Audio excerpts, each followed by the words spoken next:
मेरे प्यारे विद्यार्थियों, सुप्रभात। कैसे हैं आप सब? उम्मीद करता हूं कि अच्छे ही होंगे। मैं पिछले लेक्चर में आपको श्रीलंका की संतुलित भौगोलिक अध्ययन पर एक लेक्चर दिया हूं और यह उसका दूसरा भाग है। और इस दूसरे भाग में आज मैं फिर आगे का जो चीज़ है, आगे का जो बिंदु है, उस पर मैं चर्चा करूंगा।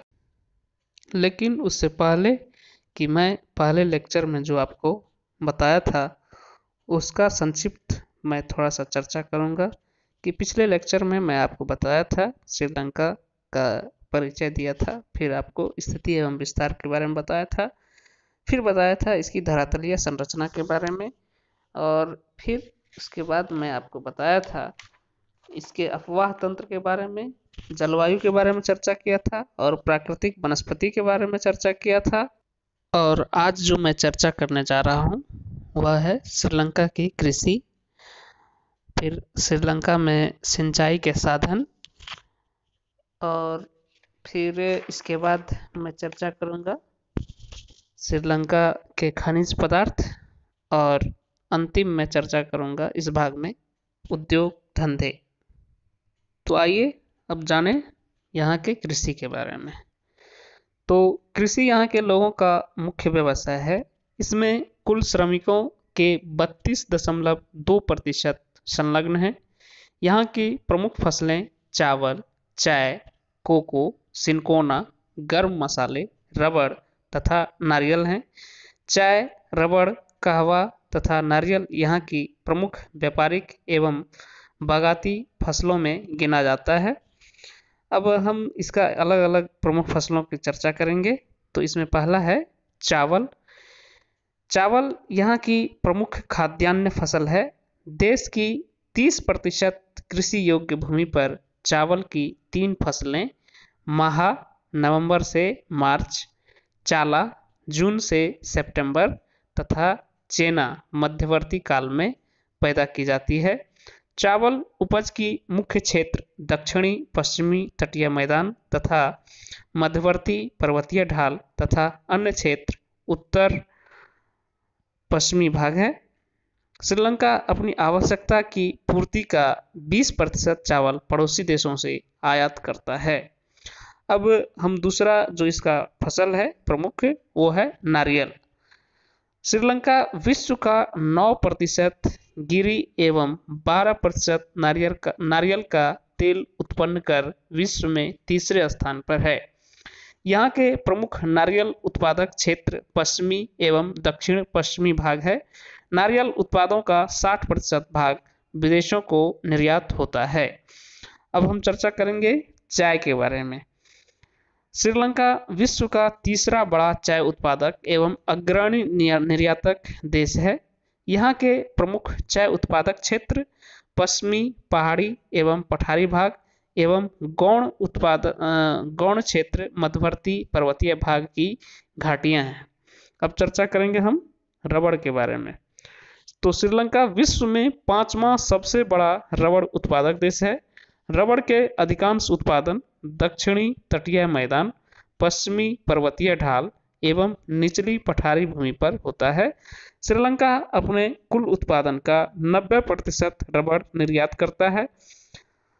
अब इसमें हम ये देखेंगे कि एक टेबल के द्वारा हम आपको बताएंगे कि यहाँ पर किन फसलों का उत्पादन कितना है। तो आइए उस टेबल का चर्चा करें। तो श्रीलंका में कृषि का उत्पादन एक नज़र डालें तो प्रमुख उपज और इसके उत्पादन 1000 टन में है।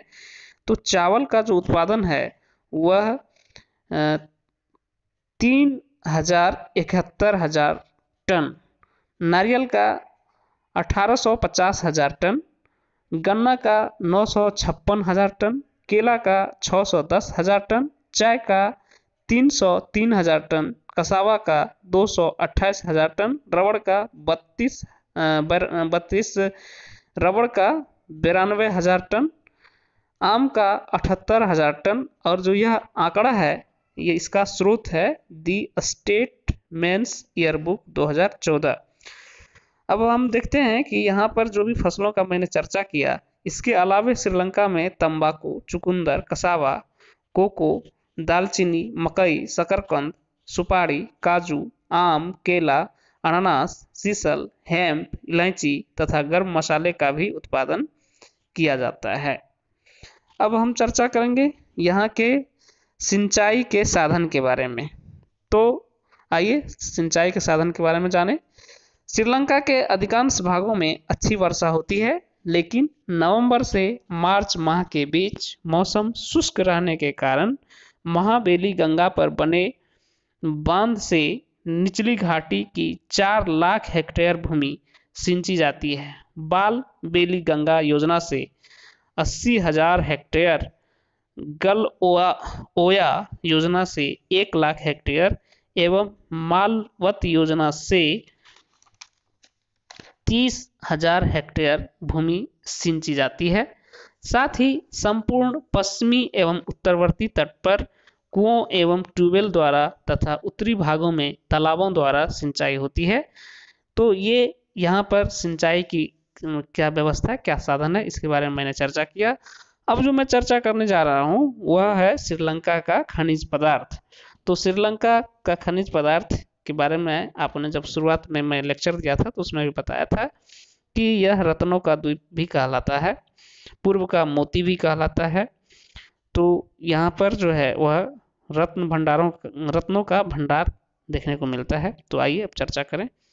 बहुमूल्य खनिज पदार्थों की पर्याप्त उपलब्धता के कारण श्रीलंका को इस समय भी रत्न द्वीप तथा पूर्व का मोती के नाम से जाना जाता है। यहाँ के प्रमुख खनिज का विवरण इस प्रकार दिया जा सकता है। पहला है ग्रेफाइट। देश के कुल 44 खानों में से 3 खानों बोगाला, टागहा तथा कलनगाहा से सर्वाधिक ग्रेफाइट का उत्पादन किया जाता है। अधिकांश ग्रेफाइट का निर्यात ब्रिटेन एवं संयुक्त राज्य अमेरिका को होता है। अब दूसरा इसका जो महत्वपूर्ण खनिज है वह है लौह अयस्क। लौह अयस्क का भंडार नवीन भंडार इसका पश्चिमी एवं मध्य भाग में स्थित है। तीसरा है इल्मेनाइट। इल्मेनाइट उत्तर पूर्वी तट विशेषकर पुल्मोड़ाई तट की बालू मिट्टी से निकाला जाता है। चौथा है रत्न। अधिकांश रत्नों का उत्पादन रत्नपुर जिलों में होता है। नीलमणि, चंद्रमणि, रक्तमणि, पुखराज, नीलम, सेफायर, गार्नेट यहाँ के प्रमुख रत्न हैं। पांचवा जो है यहाँ का खनिज वह है चूने का पत्थर। जाफना तथा उत्तरी श्रीलंका का आधार चूने के पत्थर के जमाव वाला है। यहाँ का सीमेंट उद्योग इसे चूने के पत्थर पर निर्भर है। उपयुक्त खनिजों के अलावे जिस खनिज का मैंने चर्चा किया आपको पहले में, उस खनिज के अलावे श्रीलंका में अपेटाइट की प्राप्ति अनुराधापुरा जिले में एपावाला से, बाल क्ले की प्राप्ति कालूतरा जिले के देदियावाला क्षेत्र से तथा फेल्सपार का खनन मुख्यतः एलेहीरा, हापुतेल, केकावा, कोसलंदा तथा नमल ओया खान क्षेत्रों से होता है। तो ये आपने अभी जाना यहाँ के खनिज के बारे में कि कौन सा खनिज कहाँ मिलता है और किन खनिजों की प्रधानता है, ये आपने जाना। अब जो मैं इस लेक्चर का अंतिम बिंदु चर्चा करने जा रहा हूँ वह है यहाँ का उद्योग धंधे। तो श्रीलंका के उद्योग को 2 वर्गों में बांटकर हम अध्ययन कर सकते हैं। पहला है पारंपरिक उद्योग। इसमें कुटीर उद्योग जैसे धान कूटना, रबड़ का सामान बनाना, नारियल का तेल निकालना, नारियल की गरी बनाना, साबुन बनाना, हाथी दांत की वस्तुएं बनाना, चटाई, टोकरियां तथा टोपी बनाना, सूत काटना इत्यादि प्रमुख हैं। दूसरा है आधुनिक उद्योग धंधे। तो सबसे विकसित उद्योग सीमेंट उद्योग। अन्य प्रमुख उद्योग में यदि देखें तो प्लाईवुड, चमड़े की वस्तुएं बनाने, कागज, चीनी मिट्टी के बर्तन, रबड़, कीटनाशक पदार्थ एवं नारियल से तेल निकालने के कारखाने कार्य कर रहे हैं। मछली पकड़ने का उद्योग भी यहाँ तेजी से पनप रहा है, क्योंकि श्रीलंका चारों ओर से समुद्र से घिरा हुआ है, इसलिए यहाँ पर मछली से संबंधित, मछली पकड़ने और मछली को संसाधित कर, प्रोसेस्ड कर, उससे जो है उद्योग को बहुत ही बढ़ावा मिल रहा है। तो आज के लेक्चर में आपने जाना, आज के क्लास में आपने जाना कि श्रीलंका की कृषि, और फिर आपने जाना यहाँ के सिंचाई के साधन के बारे में, फिर आपने जाना यहाँ के खनिज पदार्थ के बारे में, और अंतिम में जाना आपने उद्योग धंधे के बारे में। तो उम्मीद करता हूँ कि आप अच्छी तरीके से इसको समझ लिया होगा और इस पर आप अपनी पढ़ाई करेंगे बढ़िया से और इसको नोट्स तैयार करेंगे। तो आज के लिए इतना ही, और फिर मैं आऊँगा इसके अगले हिस्से में, जो तीसरा इसका भाग है वो, उसमें मैं फिर इसके बचे हुए जो भी भाग हैं उस पर मैं चर्चा करूँगा। और तीसरे हिस्से में जो मैं चर्चा करूँगा वो आपको आज मैं बता देता हूँ कि तीसरे हिस्से में मैं क्या चर्चा करने वाला हूँ।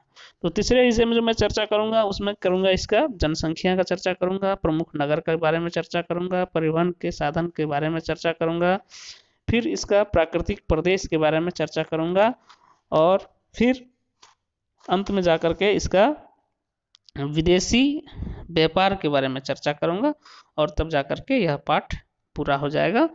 और फिर तब मैं नए टॉपिक फिर लेकर के आऊँगा, तब फिर उस पर चर्चा करूँगा। तो आज के लिए इतना ही। Thank you.